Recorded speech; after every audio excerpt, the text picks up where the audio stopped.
So, Mrs. Joyner, I understand that Emily's had 3 days of cough and a little bit of nasal congestion and also 1 day of a low-grade fever. Is that correct? Mm-hmm. And she's also not eating and drinking so well, but not having any vomiting and diarrhea, right? That's right.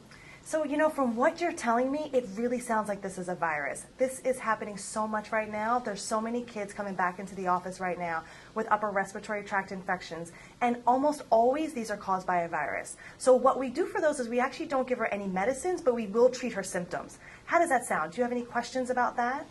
Well, I was thinking maybe we could get her some antibiotics or something. I know when she had that ear infection a couple months ago, we gave her some amoxicillin, and that really seemed to help clear it up and made her feel better quickly. So I was thinking maybe we could get some antibiotics for her. So I understand your concerns, and I definitely want to get Emily better as quickly as possible. The issue with giving her antibiotics is that antibiotics can cause side effects. And so when we gave her the antibiotics for the ear infection a couple of months ago, that was because she had the ear infection, exactly as you put it. Mm-hmm. And ear infections are caused by bacteria, whereas now Emily's having an upper respiratory tract infection, which is, again, almost always caused by a virus. And so I wouldn't want to give her any antibiotics to treat a virus, because antibiotics actually don't do anything to treat viruses. And again, they really can cause some serious side effects. Well, she really didn't have any side effects last time. I mean, she felt fine and got better more quickly. You're right, she did. And the good thing about that is that's because we were giving her antibiotics appropriately. We were giving her antibiotics to treat the bacteria that was caused by the the many bacteria that was causing the ear infection. But this time, I wouldn't want to give her antibiotics if I think she's having a virus, because if you inappropriately use antibiotics, what can happen is later, when she actually needs them, they won't have the same effectiveness, and they actually might not make her feel better. Okay, well, is there anything I can do? Can I get her some cold medicine or something over the counter to make her feel a little better? So again, I definitely want to get her better, and I'm sure this is probably really hard on you right now as a new mom, right? Yeah, it's a little scary. I mean, she's so upset. I just want to help her. Absolutely. So there's definitely some things that you can give her. Unfortunately, cold medicines have not been proven. Through all the studies that have been done, there's been no benefit shown with cold or cough medicines for kids under the age of 4. So Emily falls in that age range of being under the age of 4 years old, so I don't want to give her any cough or cold medicines. The reasons for that are a couple. So one is that, again, they don't show any benefit. But two, you know how if you were to give her Tylenol or acetaminophen because she has a fever, some of the cough and cold medicines also have acetaminophen in them.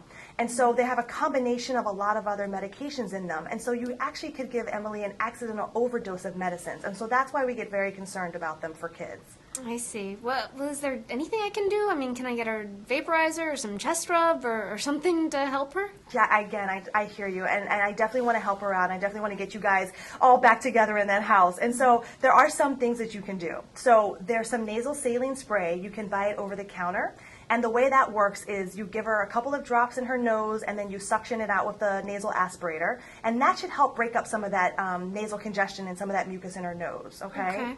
And some other things is, how's her cough? Is her cough really bothering her? Yeah, it's been keeping her up and keeping us up, and so I'd like to be able to help her out with that too, if possible. Okay, and I want to help you guys out too, because I want to get everybody sleeping in that house. And so what you actually can give her for the cough is some honey. So I know we talked before when she was under a year that she wasn't allowed to have honey, but now that she's 18 months old, she's allowed to have a little bit of honey. So you can do a half to 1 teaspoon of honey a couple of times a day, 3 to 4 times a day. And that might help break up the dryness in her cough and actually help break up the mucus that's in her chest with that cough, okay? Okay. Well, I guess I'll try and get that nasal spray and try the honey and hope she feels a little better. I think those things will help. And another thing that might help is there's a website from the American Academy of Pediatrics. It's called HealthyChildrenorg, and that's a great website. It's a lot of facts for parents. It has a lot of stuff in there about how to treat kids when they have these upper respiratory tract infections, and I think that really would be helpful.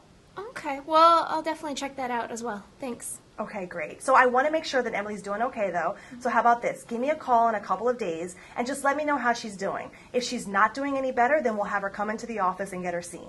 Okay, that sounds good. Great. It's great talking to you. Keep me posted. Will do. Thank you.